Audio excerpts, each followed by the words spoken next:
ये प्रधानमंत्री क्यों ना बने मायावती जी, बनना चाहिए। नीतीश कुमार जी पूरे देश में भ्रमण कर रहे थे तो इनको बहन जी दिखाई नहीं दी थी। काशी राम जी का आदेश था कि हमको सत्ता परिवर्तन नहीं करना है, हमको व्यवस्था परिवर्तन करना है।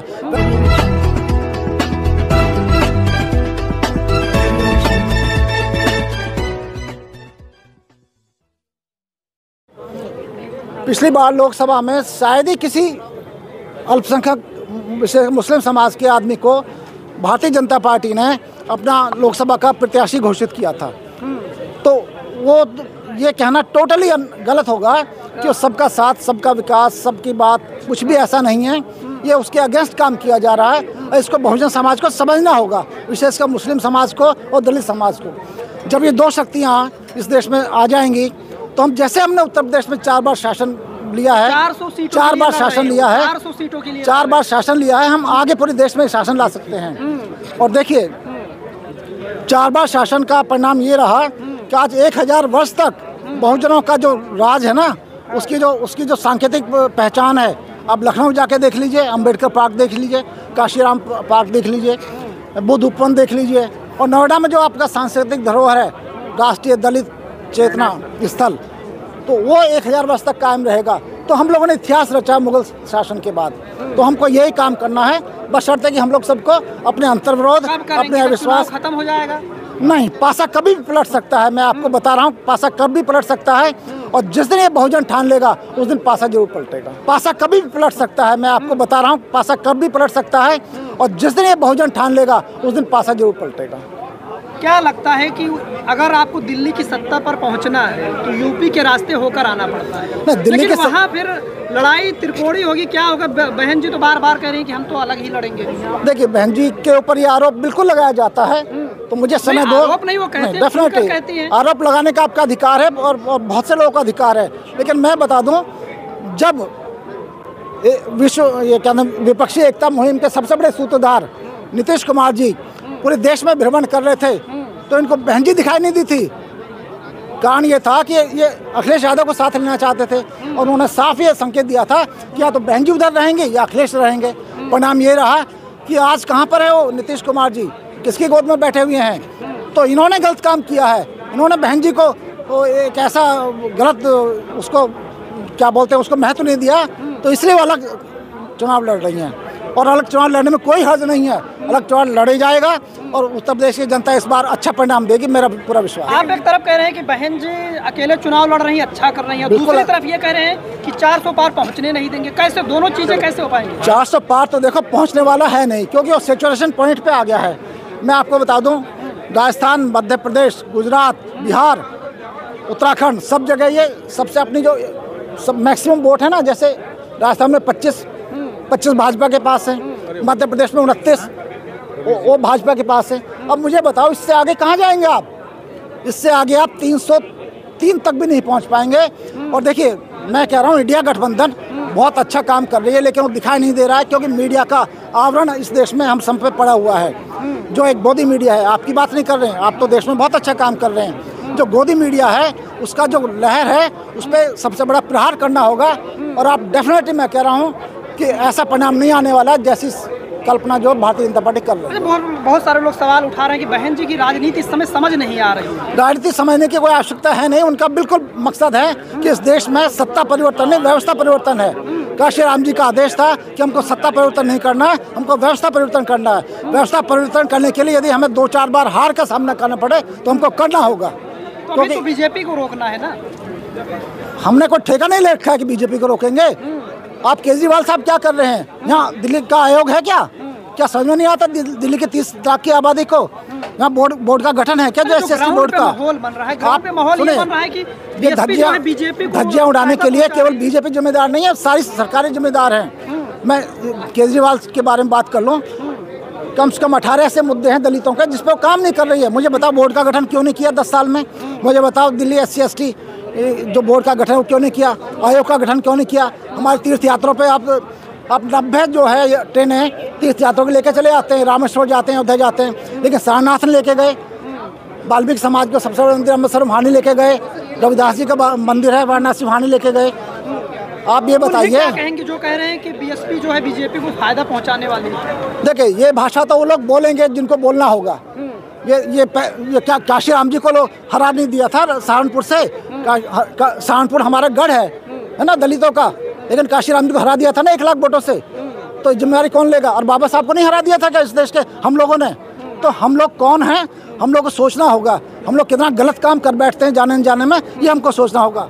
कितना सहमत है इनकी बातों से? मैं दरअसल जो कह रहे हैं अनुभव के आधार पर कह रहे हैं, इनकी अपनी उम्र भी है, तो ये सही कह रहे हैं। ये तो क्या लगता है नया सवाल पूछो। मेरी आप लोगों से विनती है कि जो मीडिया है ना, जो SC ST OBC से रिलेटेड मीडिया है, उनसे मेरी रिक्वेस्ट है कि हमारे 131 जो सांसद थे उनके इंटरव्यू लिए जाएं कि आपने पिछले 5 साल समाज के लिए क्या किया। और अब जो नए लोग, हम तो वो सवाल पूछ रहे हैं जो सवाल चल रहे हैं। मैं समझ गया, अब मैं आपकी बात समझ गया, पर ये अब आपकी अगर आपको तूफान लेकर आना है, अगर आपको क्रांति में करनी है, क्या लग रहा है 2024 में क्या लग रहा है? बीजेपी 400 पार देखिए 2000 जहाँ तक बीजेपी की जो धरातल की बात बता रहा हूँ, सच्चाई ये है कि उनका एक छोटे से छोटे कार्यकर्ता से लेकर प्रधानमंत्री तक हर कार्यकर्ता और मंत्री संतरी सब उनके जो है वो मेहनत कर रहे हैं। और 400 का अगर उन्होंने लक्ष्य किया है तो उसके लिए वो मेहनत कर रहे हैं। अब ज़रूरत है कि जो उनके उस विचारधारा के विरोध में हैं उनको चाहिए कि वो उनसे ज़्यादा मेहनत करें कि वो 400 की बाद में वो 40 पर आ जाएं। जब उन्होंने चैलेंज दे दिया, अभी जैसे क्रिकेट का मैच होता है कि टारगेट मेरा 200 का टारगेट है, हमें 200 हमें लेकर आने, तो हमें ये कोशिश करनी है कि उन्हें 200 से मतलब नीचे रखना है उनको।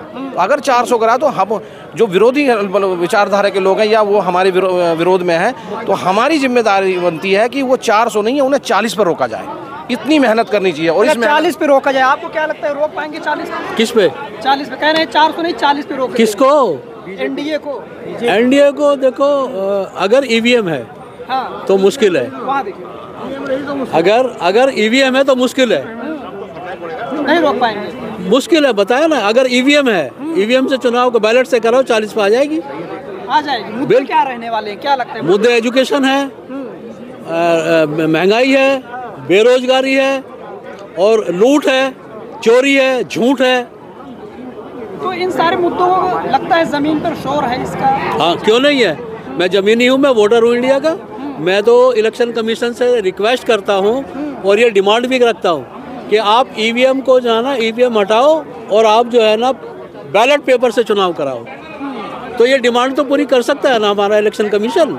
अभी आपने देख लिया 2 नए हमारे इलेक्शन कमीशन जो अपॉइंट हुए हैं, और ये क्या तरीका है? ये तो सरेआम सबको दिखाई दे रहा है। जब एक ही पार्टी के 2 मेंबर हैं और एक विपक्ष का है, तो बनेगा किसका? किसका मतलब जो है जो चाहेगा कौन अपॉइंट होगा? भाई 2-in-1 का हो गया ना सर। तो क्या जरूरत है ये सब ड्रामा करने के लिए? तो ये तो गवर्नमेंट, ये जो आपकी गवर्नमेंट है ना, ये बीजेपी गवर्नमेंट, मोदी सरकार जो है हमारी, जो बीजेपी की सरकार जो है, ये तो ड्रामा ज़्यादा करती है। आपको पता है, तो एक मंत्री है, एक प्रधानमंत्री है, एक हमारा जो है एक विपक्ष का जो है तुम्हारा जो है नेता है। तो मंत्री जो है, मोदी के मंत्री मोदी जी की बात करेंगे या मोदी जी मंत्री की बात करेंगे? दोनों एक ही हुए ना। तो बायस्ड है। चलिए, कहाँ चलेगी? अभी आप बीएसपी की कुछ बात कर रहे थे, बीएसपी की आप बीएसपी के कुछ बारे में कुछ बात कर रहे थे। क्या मतलब ये अभी खबर आई कुछ दिन कि इंडिया गठबंधन जो है वो बीएसपी को अप्रोच कर रहा है और कोशिश कर रहा है कि पीएम पद की कैंडिडेट हो। कौन? लेकिन मायावती जी। देखो फिलहाल खबरें आई main stream media, social media में, लेकिन फिर मायावती जी का एक ट्वीट आया और सब कुछ बदल गया। देखिए मेरी बात सुनिए, प्रधानमंत्री क्यों ना बने मायावती जी? बनना चाहिए। प्रधानमंत्री के तो ख्वाब मैं भी रखता हूँ, मुझे भी बन जाना चाहिए। लेकिन आज की जो इस देश की जो है ना, इस जनता का जो है ना, आज का जो मुद्दा है, वो मुद्दा ये है कि इस देश से जो है ना, जो ये भ्रष्टाचार, महंगाई, बेरोजगारी, ये कैसे दूर होंगी? ये झूठ जो ड्रामेटिकली जो गवर्नमेंट है, इसको कैसे हटाया जाएगा? जिसने देश को के संसाधन बेच दिए, एयरपोर्ट बेच दिए, दुनिया भर का जो LIC बेच दिया, तो ये कैसे रोके जाए? किसने हक दे दिया किसी को जो है ये सब चीज़ें बेचने का जो है? तो मोदी जी को भी, तो हमारी सरकार को ये सोचना चाहिए कि ये सब चीज़ें कैसे और क्यों। क्या कहना चाह रहे हैं? कुछ कहना चाह रहे हैं? मैं कहना चाह रहा हूँ कि जो आज का मेन मुद्दा है कि हमें बीजेपी को कैसे हटाना, जैसा आप लोग भी पूछ रहे हो कि ये 400 पार लेना चाह रहे हैं और प्रधानमंत्री बार बार इसी बात को कहते हैं। मेरा मानना है कि कुछ ना कुछ उनका तथ्य है जो इस आधार पर वो कहते हैं। पहली बात यह है कि ईवीएम में अभी आज हमारे वकील प्रसाद भूषण जी ने बताया कि बहुत बड़ा घोटाला होता है, वो भी एक सत्य बात है कि जो उसमें चिप लगाई गई है उसमें मक्कारी हो सकती है। दूसरी बात यह है कि जो यूपी की राजनीति है वो आपने सही पूछा कि बहन जी की क्या प्रतिक्रिया। मैं निश्चित रूप से कहता हूँ अगर बहन जी यूपी में अकेले चुनाव लड़ेंगी तो वहाँ बीजेपी ज़्यादा सीट लेकर आएगी, इसमें कोई शक वाली बात नहीं है। और एक बात मैं आपको और बताना चाहता हूँ, हम जितने भी यहाँ मूल निवासी खड़े हैं, अगर इन्होंने वाकई सत्य में ये अपना बीड़ा उठाया हमें बीजेपी को हराना, तो ये कोई ताकत नहीं है कि बीजेपी जीत जाए। बीजेपी जब ही जीतेगी ये सारी वोट अगर कन्वर्ट हो जाएंगे बीजेपी को नहीं जाएंगे, इंडिया को पड़ जाएंगे, गठबंधन को हो जाएगी, जब भी हम जीत सकते हैं। वरना हम कितने भी संगठन बना लें, कुछ भी कर लें, उसका कोई औचित्य नहीं है। जब हम वोट का परिवर्तन करेंगे जब भी हम जीत सकते हैं।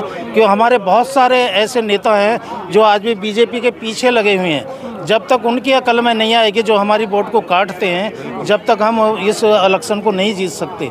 मोदी जी वैसे ही नहीं कहते हैं, स्वार्थ इतना भरा हुआ है लोगों में कि वो उसी भी यहाँ पे वोट लेते हैं। और मेरा मानना है कि हमने यहाँ जितने भी खड़े हैं, अगर वाकई सत्य में यहाँ पे कसम खाई है तो ये ना हम सबको, अपने रिश्तेदारों को, हमारे जितने नियर डियर हैं, सबको जाके समझाना पड़ेगा और गांव-गांव में जाके लोगों को बताना पड़ेगा इस बार बीजेपी को वोट नहीं देनी है। और बीजेपी के साथ ये बताना कि फूल को वोट नहीं देनी है।